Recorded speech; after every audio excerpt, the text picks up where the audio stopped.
দর্শক বন্ধুরা, welcome back to my YouTube channel. বন্ধুরা, আমার ইউটিউব চ্যানেলে আপনাদের সকলকে স্বাগত জানাই। তো চলুন বিভিন্ন স্বনামধন্য পত্র পত্রিকায় প্রকাশিত কয়েকটি বিশেষ খবর দেখে নেওয়া যাক। প্রতিবাদী কলমে প্রকাশিত বিশেষ খবরটি হলো, স্কুল এখন দুর্দান্ত ঠাকুরঘর। বিদ্যালয় মানে জ্ঞান অর্জনের একটি প্রতিষ্ঠান। শিক্ষকদের কাজ হলো তাত্ত্বিক জ্ঞান বিতরণ করা, আর ছাত্রছাত্রীরা এই জ্ঞান তাদের মজ্জাগত করে তোলে, যা তার ভবিষ্যৎ জীবনে প্রতিষ্ঠিত হওয়ার পথে এগিয়ে দেয়। আর বর্তমান সময়ে রাজ্যের বিদ্যালয়গুলি হয়ে উঠেছে একেবারে সংকীর্তনের আখড়া। শিক্ষক শিক্ষিকারা মেতে উঠেছেন ধর্মাধিকার প্রয়োগে। বিদ্যালয় শিক্ষা দপ্তরও বসে নেই। যখনই এই ধরনের ঘটনা সামনে আসে, তখনই কিছু শোকজ লেটার ইস্যু করা হয়। যাদের হাতে এই শোকজ লেটার ধরানো হয়, তাদের জন্য কয়েকদিন সময় দেওয়া হয়। কয়েকদিন পর স্বাভাবিকভাবেই গোটা ঘটনা ভুলে যায় মানুষ। অতএব জ্ঞান অর্জনের প্রতিষ্ঠান বিদ্যালয়ে এখন শিক্ষক শিক্ষিকাদের সংকীর্তনের আখড়ায় পরিণত হয়েছে। কেন্দ্রীয় সরকারের নতুন শিক্ষানীতির বর্ষপূর্তি উপলক্ষে শিক্ষা সপ্তাহ পালনের উদ্যোগ নেওয়া হয়েছে বিদ্যালয়গুলিতে।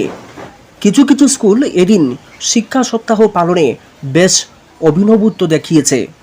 রাজধানীর অদূরে লঙ্কামুড়া স্কুলে কীর্তনে মেতে উঠেছেন শিক্ষক পড়ুয়া সবাই।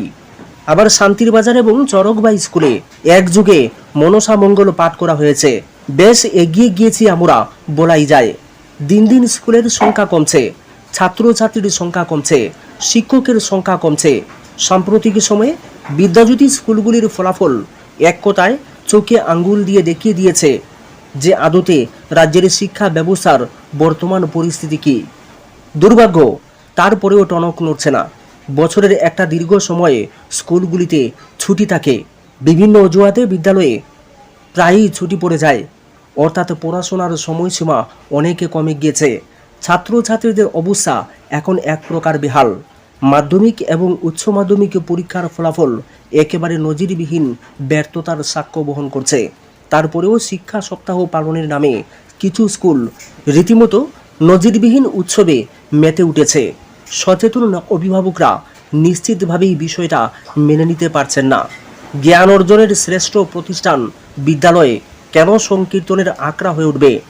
একটি মহৎ উদ্দেশ্য নিয়ে শিক্ষা সপ্তাহ পালনের উদ্যোগ নেওয়া হয়েছে, কিন্তু এক শ্রেণীর শিক্ষক এই মহৎ উদ্দেশ্যকে এক কথায় পথে বসিয়ে দিয়েছে।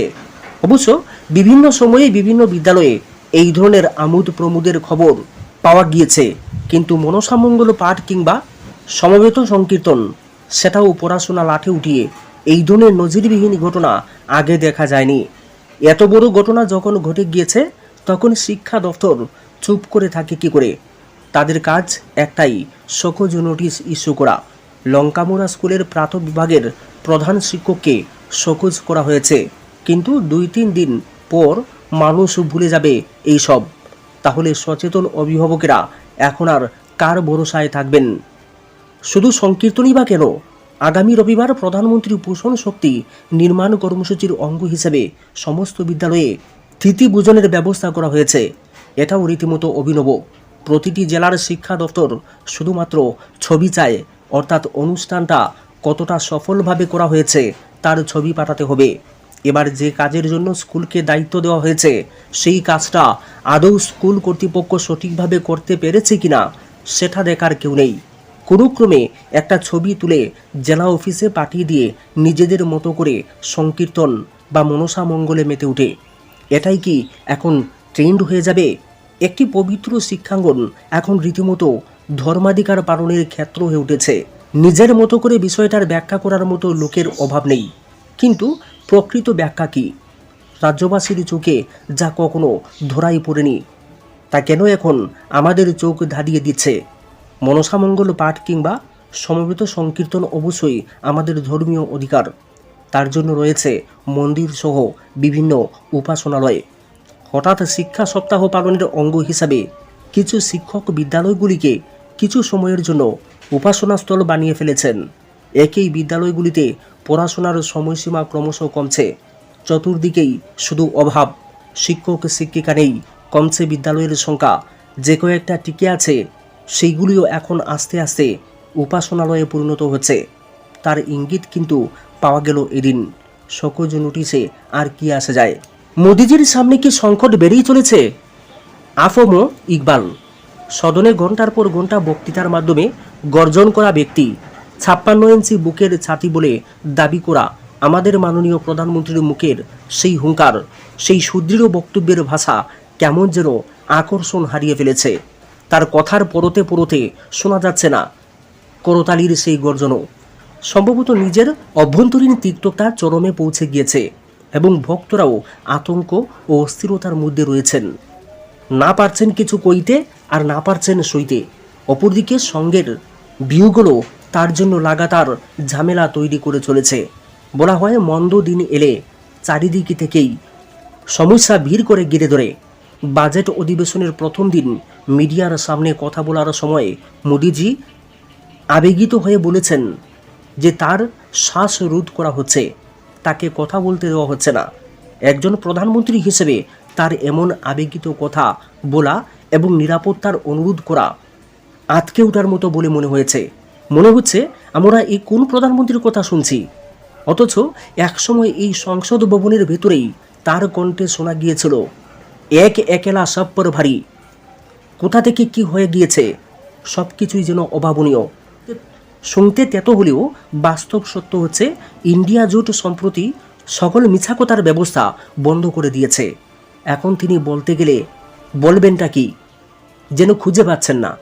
তারই মন্ত্রিসভার সহকর্মী প্রতিরক্ষা মন্ত্রী রাজনাথ সিং অগ্নিবীর নিয়ে সংসদের ভেতরে যে মিথ্যা তথ্য তুলে ধরেছিলেন, রাহুল গান্ধী শহীদ অগ্নিবীরের বাড়ি পৌঁছে গিয়ে সেই মিথ্যাচার ফাঁস করে দিয়েছেন।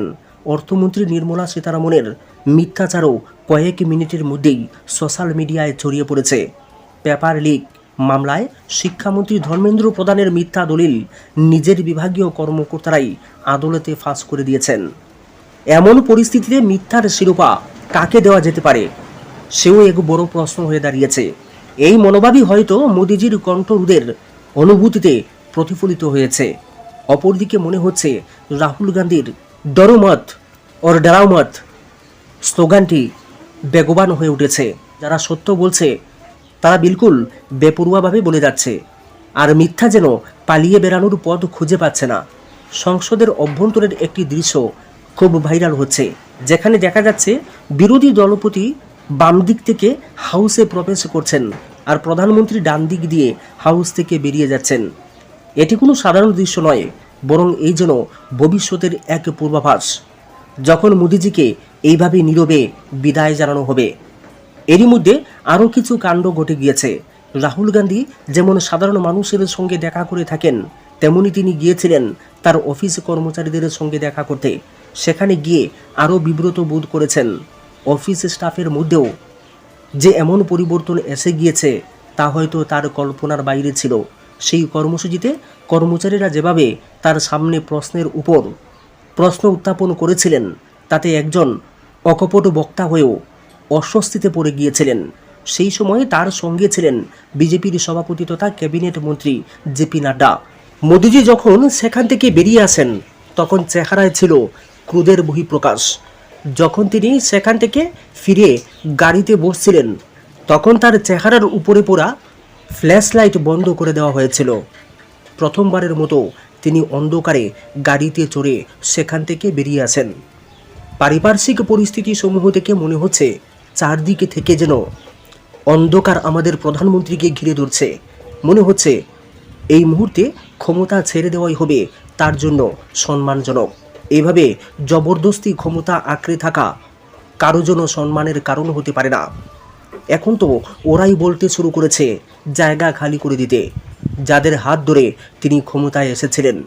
একটা কথা পরিষ্কার করে নেওয়া আবশ্যক যে মোদিজির জন্য এখন রাহুল গান্ধী বা ইন্ডিয়া জোট যতটা হুমকির কারণ, তার চাইতে বড় হুমকি হয়ে দাঁড়িয়েছে সঙ্গ ও শাহের দল।